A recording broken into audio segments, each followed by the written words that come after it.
ओम नमस्ते वास्तुपुरुषाय भूषय्याभिरते प्रभो मृद्गृहं धनधान्यादि समृद्धि कुरु सर्वदा। मम आत्मनः श्रुतिस्मृति पुराणोक्त फलप्राप्त्यर्थ श्री परमेश्वर प्रीत्यर्थ अस्माकं सहकुटुंबानां क्षेम स्थैर्य आयु आरोग्यादि अभिवृद्ध्यार्थ समस्ताना अभिवृद्ध्यार्थ द्विपद चतुष्पद सहिताना शांत्यार्थ पुष्ट्यार्थ तुष्ट्यार्थ सकलांना गृहकर्म आचरण समये निर्विघ्नता प्राप्तिपूर्वक धनधान्यादि अभिवृद्ध्यार्थ कायिक वाचिक मानसिक पीडा परिहारार्थ तथाच भवन निर्माण काले सूचित संभाव्य सकल अरिष्टाना परिहार पूर्वक गुल्म लतादि छेदन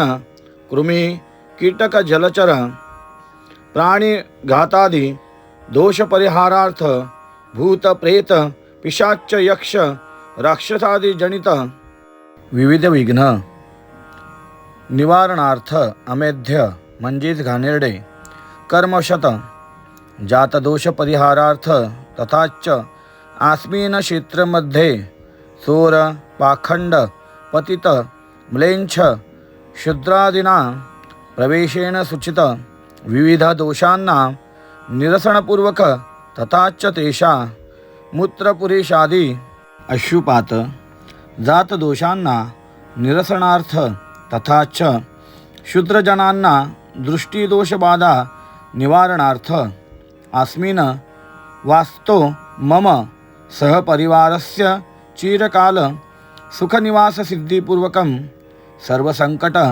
नानाविविध रोग क्लेश स्वजनवियोग धनक्षयादि दुःखाना निरसनार्थ सर्व विविध संपदा प्राप्तिपूर्वक पुत्रपुत्रादि धनधान्य समृद्धिपूर्वक अस्य वास्तु शुभता प्राप्त्यर्थ श्री परमेश्वर प्रीत्यर्थ देशकालादि अनुसरत यथा संभवद्रव्य यथाशक्ति कल्पोक्त विधिना ब्राह्मणद्वारा अद्य गृहप्रवेशांगभूता सग्रह मखां वास्तुशांती करिष्य। ओम वास्तुस्पते नमः। वास्तुनिर्माण व वास्तुशांती हा एक धर्मविधी असून आपल्या स्वतःच्या मालकीचे घर हा एक अत्यंत जिव्हाळ्याचा विषय आहे। प्राणपणाने काबाड कष्ट करून पैसा जमवून आपण वास्तूसाठी द्रव्य जमवतो आणि अत्यंत अडीअडचणीच्या काळोखातून जात जात निर्माण होणारी वास्तू आपल्याला मात्यापित्याप्रमाणे रक्षक होऊन जिव्हाळ्याची होते। वास्तुपुरुषाविषयी प्राचीन वाङ्मयामध्ये वास्तूला वास्तुस्पती ही देवता मानण्यात आली आहे। त्याची कथा अशी, रुद्र प्रजापतीने उषेशी विवाह केला। त्याला 4 मुलगे झाले। त्यापैकी 4थ्या मुलाचे नाव वास्तुस्पती किंवा गृहपती अग्नी असे होते। सायणाचार्यांनी त्याला यज्ञ म्हणजेच वास्तुस्वामी असे म्हटले आहे। वास्तुस्पती हा यज्ञीय कर्माचा रक्षक व यज्ञदेवीचा अधिनायक मानला जाई। पुढील काळामध्ये तोच भवनांचा स्वामी बनला। पृथ्वी ही त्याची भार्या। वास्तुशांती वास्तुपुरुषाच्या प्रसन्नतेसाठी बांधलेले घर यजमानाला आयुष्य आरोग्य निर्विघ्नता तसेच इत्यादी गोष्टींनी शुभावह तसेच सुखवाह होण्यासाठी जे धर्मकृत्य केले जाते त्यालाच वास्तुशांती म्हणतात। वास्तुशांतीमध्ये प्रथम गृहप्रवेश तसेच त्यानंतर आपल्या कुलदेवता ग्रामदेवता स्थानदेवता वास्तुदेवता तसेच पूर्वजादी देवता यांना श्रीफळ अर्पण करावे। त्यानंतर अग्नीची पूजा करून दूध उतू घालवावे। गणेश पूजन कलश स्थापना सप्तधान्य पंचरत्न सुवर्णनाग, वास्तुपुरुष पूजा, पंचगव्य प्राशन, पुण्याह वाचन, वास्तुपट मांडणी तसेच हवन यासारखे विविध विधी या घटकांचा समावेश होतो. कोणत्याही शुभकार्याची सुरुवात श्री गणपती पूजनाने होते. मध्यभागी सप्तधान्य, पंचरत्न, सुवर्णनाग, शेवाळ तसेच नाणी असलेला कळस ठेवला जातो, जो समृद्धीचं प्रतीक आहे. त्यावर वास्तुप्रतिमा पालथी ठेवली जाते. पंचगव्य प्राशन म्हणजेच यजमानाला पंचगव्य दूध, दही, तूप, गोमूत्र, शेण यांचे मिश्रण प्राशन करायला दिले जाते.